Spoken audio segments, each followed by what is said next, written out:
Iran has the most pro-American public in the region, in the Middle East. If you remember, after September 11th, people just went to the streets and they had candlelight vigils for victims of the terrorist attacks. So people in Iran really like Americans. In addition to candlelight vigils in the streets of Tehran, Iran's supreme leader condemned the mass killings of 9/11 and compared them to the genocide in Hiroshima and Bosnia. Then, when the U.S. invaded Afghanistan, Iran had a mutual interest for stability. They helped to oust the Taliban and to get the warlords that controlled the country outside of the capital to cooperate with the new U.S.-backed president, Hamid Karzai. Indeed, without Iran's tacit approval, the Afghani government could not take hold. In 2002, when Bush named Iran as part of the Axis of Evil, it came as a shock to Iran. In 2003, when Bush invaded Iraq, it was obvious where things were headed, and it was less of a surprise that he rejected Iran's offer to give in to U.S. demands on all outstanding issues in exchange for guarantees of security. The Bush administration has no interest in a more democratic Iran. If they wanted to help Iran's democracy movement, they would have helped the reformers by accepting the offer, and they certainly wouldn't have designated Iran as part of the Axis of Evil. In 2005, enough people shifted support to the hardliners to put Ahmadinejad in office.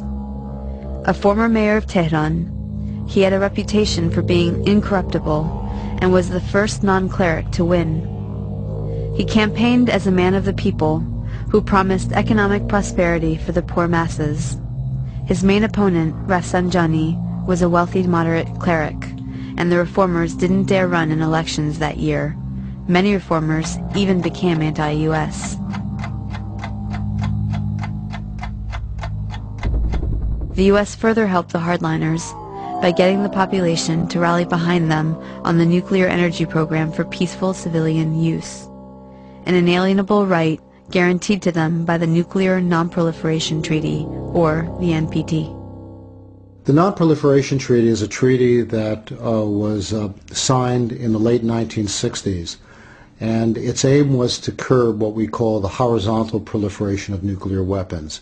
In other words, countries that heretofore had not had nuclear weapons power status would not themselves develop nuclear weapons.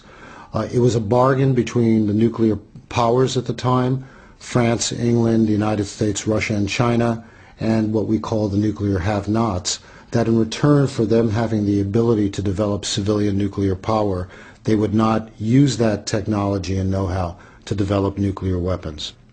The nuclear weapon states themselves were pledged under Article 6 of the treaty to themselves undertake vigorous programs towards disarming their nuclear arsenal. Those nuclear weapon states have failed in their part of the bargain, and they've held on to their arsenal, setting a very terrible example for the rest of the world. For example, with the United States, while we're admonishing Iran to make their processes open, to not become a nuclear weapons power, that right now our government is proposing that we rev up the Department of Energy facilities to develop a new arsenal of nuclear warheads, which are called the Reliable Replacement Warheads.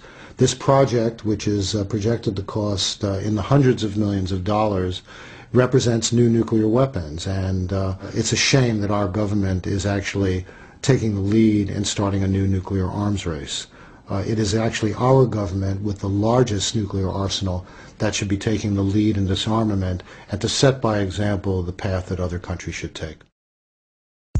Violated its NPT obligations, continuing to develop new weapons, including those intended for use against Iran. Also, the US gives a pass to its allies, Israel, India, and Pakistan. None of them are signatories to the NPT, and yet the US supports development of their nuclear weapons program.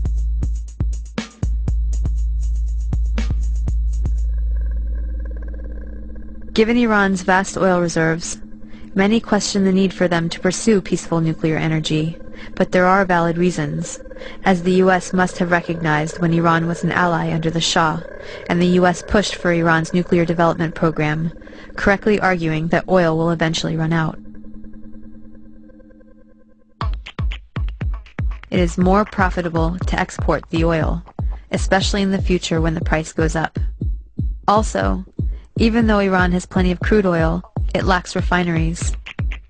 Sanctions has meant no major investment in the oil and gas sector, and the country still hasn't been able to recover enough to keep up with demand from the destruction of refinery capacity during the Iran-Iraq War. With its huge population growth and expanding industrialization, Iran actually relies on imports for refined oil. Then there is the matter of national prestige and pride. As a country that is a regional power, it will not give up its inalienable right under the NPT to have a nuclear program for peaceful use.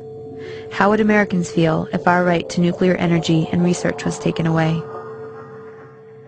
We live in a world where there are a lot of pressures to compete in what I would consider the world capitalist system, pressures that in terms of the Iranian leadership and trying to jockey for world position that they look for. And part of this is what has unfortunately been the path, in my view, that other countries have taken as well, is to look for being able to potentially have status in the world and to develop a nuclear program.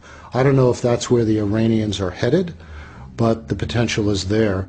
Lastly, Iran likely wants the option to be able to build a nuclear deterrent on short notice if needed, just like Japan and dozens of other countries. Iran placed its confidence in the UN and international community to protect it at the start of the Iran-Iraq War, when Saddam Hussein crossed the border and invaded it. But the UN stood by and did nothing, even when it became clear Hussein was using chemical weapons against the Iranian resistance. Iran understands that it must be able to protect itself.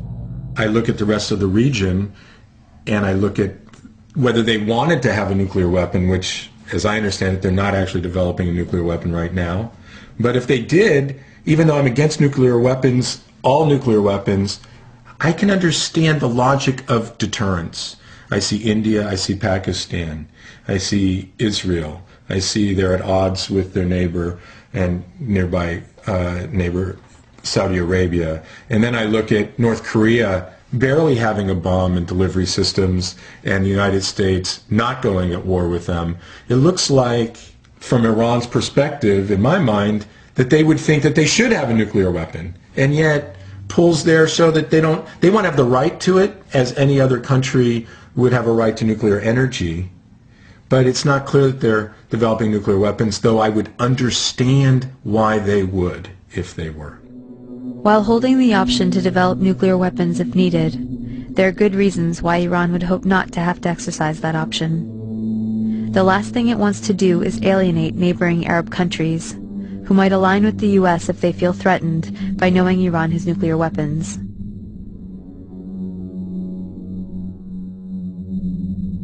It would strengthen the U.S. position and undermine Iran's regional influence.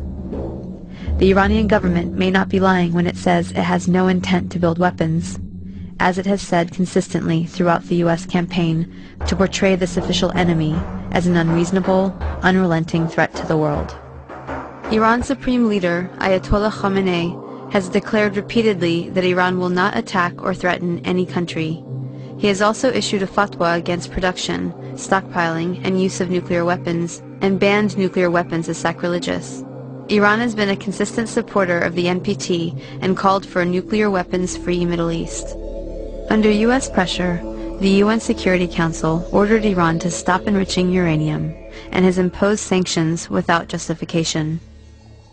The International Atomic Energy Agency, or the IAEA, is in charge of monitoring the nuclear programs of all countries.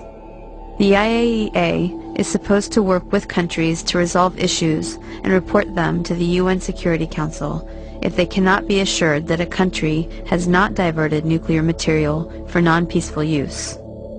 If that happens, the Security Council can then decide to impose sanctions or use force.